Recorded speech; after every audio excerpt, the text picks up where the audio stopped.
I am Emma Steen, and this is what I wish you knew. So my tile is really about my own discussion with identity and what it means to come from mixed identity and heritage and ancestry.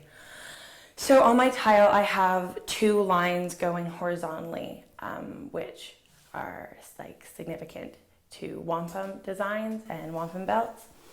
And when I first learned about wampum belts, they were just like told to me about how they symbolize two canoes moving beside each other, not interfering with each other, and that can be seen as two identities or two cultures coming together and working together, but still separate and keeping their own traditions and beliefs and working separately, but as a union.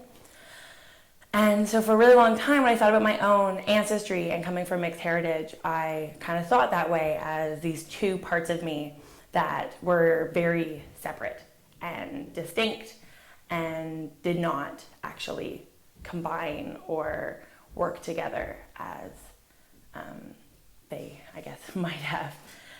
And then I started thinking again and more about how I want to identify myself and how I want to work with my own like histories and understandings and family. And so the two lines that then come vertically, those are symbolizing sweetgrass braids.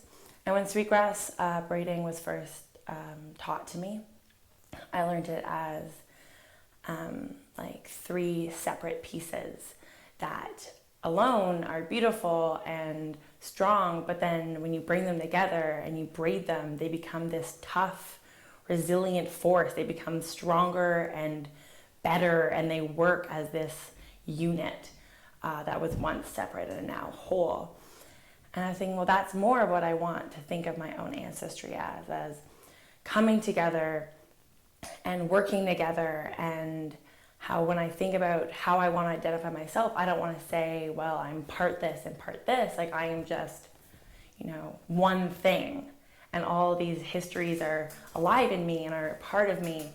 And I think that that is what's so great about coming from mixed heritage, is that you get to experience all these different parts of traditions and beliefs, and you get to learn about how one part of your family's history and another part of your family's history might be similar.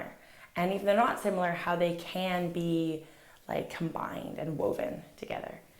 And especially when I think about my Indigenous history and the history with residential school and how my family leaving residential school no longer had that link to traditions and to their own history. And does that make them any less Indigenous? And does that make their identities like any less real than it would for someone else?